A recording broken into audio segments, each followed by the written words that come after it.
स्वागत है दोस्तों आपके अपने चैनल अजय गैलरी 0081 पर। और इस वीडियो में हम बात करने वाले हैं UPTET 2022 के पेपर में आए पर्यावरण अध्ययन के प्रश्नों पर। तो देखते हैं वो कौन से प्रश्न हैं जो इस बार परीक्षा में आए थे। तो पहला प्रश्न था, सर्वाधिक जैव विविधता पाई जाती है। सर्वाधिक जैव विविधता पाई जाती है। नंबर 1 फूलों की घाटी में, दो दोरांग घाटी में, शांत घाटी में या फिर सुरमा घाटी में। तो यह है ऑप्शन तीसरा सही, शांत घाटी में। अगला प्रश्न है, LPG के संदर्भ में क्या असत्य है। यह एक स्वच्छ ईंधन है, मीथेन उत्सर्जन करने वाला है, नीले ज्वाला से जलने वाला है, उच्च ऊष्मीय मान। तो इसमें ऑप्शन नंबर 2 सही है, मीथेन उत्सर्जन करने वाला है। ये इसके संदर्भ में गलत है। LPG जलने पर मीथेन का उत्सर्जन नहीं होता है। अगला प्रश्न है, पारिस्थितिक तंत्र के घटक हैं पौधे तथा जंतु, उत्पादक उपभोक्ता व घटक, उत्पादक व उपभोक्ता, और नंबर 4 है जैविक तथा अजैविक। इसमें ऑप्शन 4 सही है, जैविक तथा अजैविक। फिर अगला प्रश्न है, मकर रेखा है। मकर रेखा है। ऑप्शन नंबर 1 है 23.5 अंश, फिर ऑप्शन नंबर 2 है 23 अंश दक्षिण, ऑप्शन नंबर 3 है 23.5 अंश दक्षिण, और फिर ऑप्शन नंबर 4 है 23.5 अंश उत्तरी। तो इसमें ऑप्शन नंबर तीसरा सही है, 23.5 अंश दक्षिणी। अगला प्रश्न है इकोसिस्टम शब्द का प्रयोग सर्वप्रथम किसने किया। ऑप्शन 1 डॉक्टर RD मिश्रा, या फिर डॉक्टर बिटाकर, ऑप्शन 3 डॉक्टर उडम, या फिर ऑप्शन 4 डॉक्टर AG टांसले। तो इसमें ऑप्शन नंबर 4 सही है, AG टांसले। अगला प्रश्न है, निम्न में से कहाँ आर्सेनिक द्वारा जल प्रदूषण सर्वाधिक है। उत्तर प्रदेश में, पश्चिम बंगाल में, बिहार में, मध्य प्रदेश में। इसमें ऑप्शन नंबर 2 सही है, पश्चिम बंगाल में। अगला प्रश्न है, भारत में पश्चिमी घाट के दक्कन शुष्क हैं क्योंकि। ऑप्शन 1 निम्न ताप प्रभाव है, ऑप्शन 2 दाब प्रभाव है, और ऑप्शन 3 राइन शैडो प्रभाव है, ऑप्शन 4 उच्च तुंगता प्रभाव है। इसमें ऑप्शन नंबर 3 सही है, रैन शैडो प्रभाव है। अगला प्रश्न है, वन्य जीव सुरक्षा अधिनियम पारित किया गया था 1960, 1975, 1972 या 1962। तो ऑप्शन नंबर 3 सही है, इसमें 1972। अगला प्रश्न है, वायुमंडल की ऊपरी सीमा पर प्रति इकाई क्षेत्र में प्राप्त होने वाली सौर विकिरण कहलाती है। ऑप्शन 1 सूर्यताप, ऑप्शन 2 ऊष्मा बजट, या फिर ऑप्शन 3 सौर स्थिरांक, या फिर ऑप्शन 4 सौर ऊर्जा। इसमें ऑप्शन तीसरा सही है, सौर स्थिरांक। अगला प्रश्न है, किस देश के संविधान से मौलिक कर्तव्य लिया गया है। Option 1 Germany, option 2 USSR, option 3 USA, option 4 United kingdom. इसमें ऑप्शन 2 सही है, USSR। अगला प्रश्न है, घास भूमि क्षेत्र के परितंत्र के खाद्य श्रृंखला में सबसे उच्च स्तर का उपभोक्ता होता है। ऑप्शन 1 शाकाहारी, ऑप्शन 2 शाकाहारी और मांसाहारी दोनों, ऑप्शन 3 जीवाणु, ऑप्शन 4 मांसाहारी। इसका सही उत्तर होगा ऑप्शन 4 मांसाहारी। अगला प्रश्न है, वायुमंडल का प्रमुख स्तर जो पृथ्वी के सबसे पास है। नंबर 1 समताप मंडल, नंबर 2 आयन मंडल, नंबर 3 मध्य मंडल, और फिर नंबर 4 क्षोभ मंडल। इसमें ऑप्शन नंबर 4 सही है, क्षोभ मंडल। अगला प्रश्न है, भारतीय संसद द्वारा जैव विविधता अधिनियम पारित किया गया था? ऑप्शन 1 11 मई 1972, या फिर 11 दिसंबर 2002, 16 अक्टूबर 1990, 10 दिसंबर 1980। इसमें ऑप्शन नंबर 2 सही है, 11 दिसंबर 2002। अगला प्रश्न है, निम्नलिखित में से कौन सी कृषि करने की प्रक्रिया पर्यावरण संरक्षण में सहायक है? शिफ्टिंग खेती, नंबर 2 जैविक खेती, नंबर 3 अधिक उपज वाली किस्म की खेती, या फिर नंबर 4 ग्लास हाउस में पौधे लगाना। इसमें सही है ऑप्शन नंबर 2 जैविक खेती।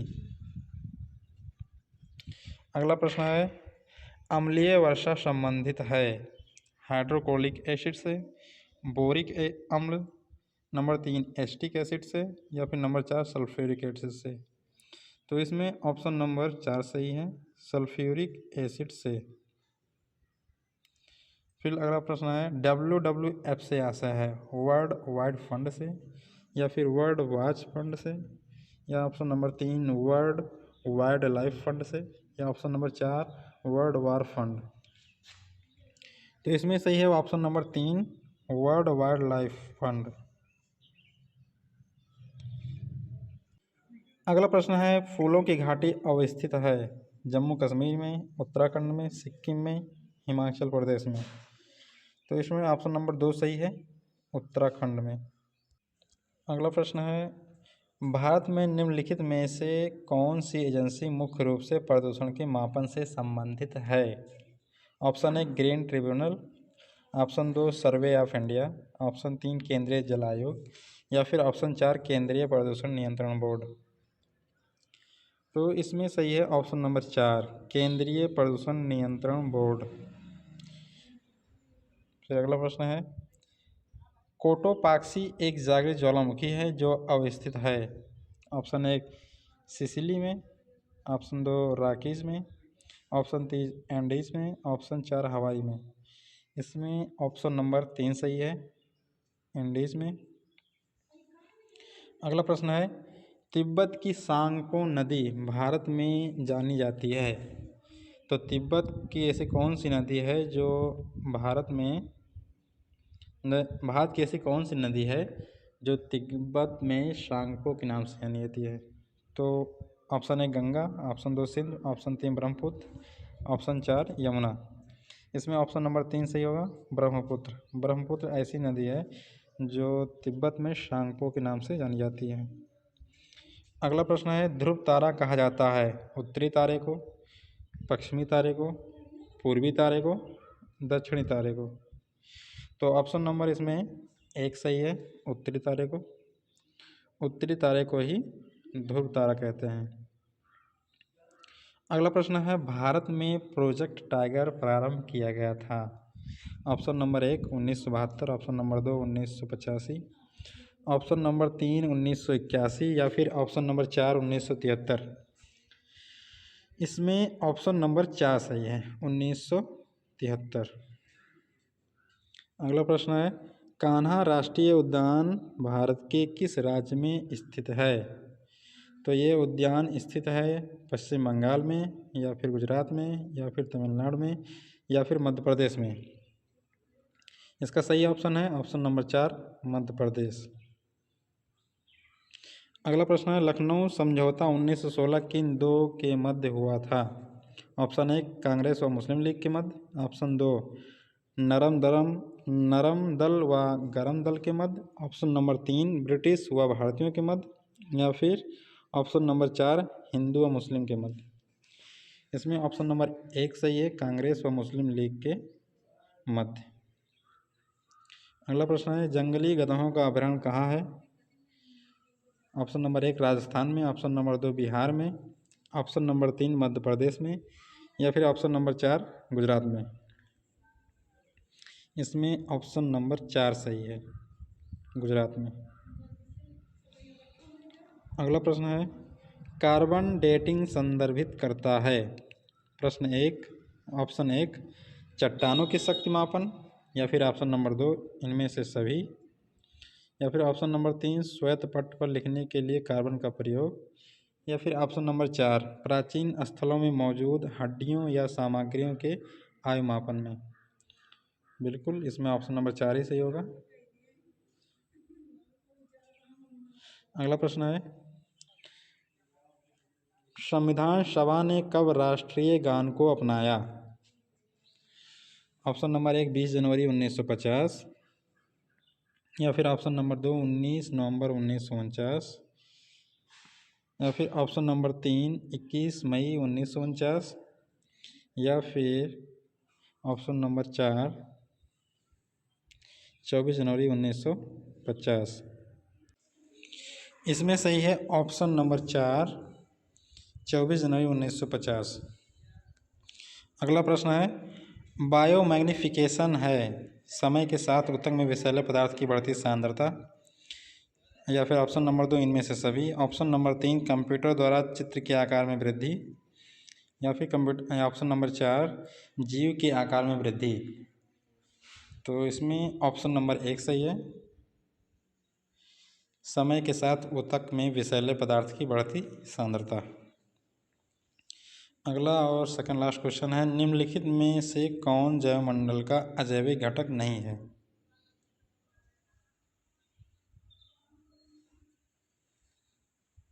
Option number 1 protein, option number 2 phosphorus, option number 3 कवक, ऑप्शन नंबर 4 मृदा। तो इसमें ऑप्शन नंबर सही है 3 कवक। कवक एक जैविक घटक है। आखिरी प्रश्न है हमारा, ग्रीन पीस इंटरनेशनल का मुख्यालय स्थित है? ऑप्शन 1 न्यूयॉर्क में, ऑप्शन 2 नागासाकी में, ऑप्शन 3 एम्स्टर्डम में, या फिर ऑप्शन नंबर 4 सिडनी में। इसका सही आंसर है ऑप्शन नंबर 3 एम्स्टर्डम में। ये थे वो 30 क्वेश्चन जो इस बार 2022 यूपीटीटी के प्राइमरी पेपर में आए थे। और पर्यावरण के ये क्वेश्चन बहुत ही कॉमन है, और जो ऐसे कुछ क्वेश्चन इसमें ऐसे हैं जो पिछली बार एग्जामों में पूछे जा चुके हैं। इस वीडियो में इतना ही, फिलहाल मिलते हैं अगले वीडियो में। नमस्कार, धन्यवाद।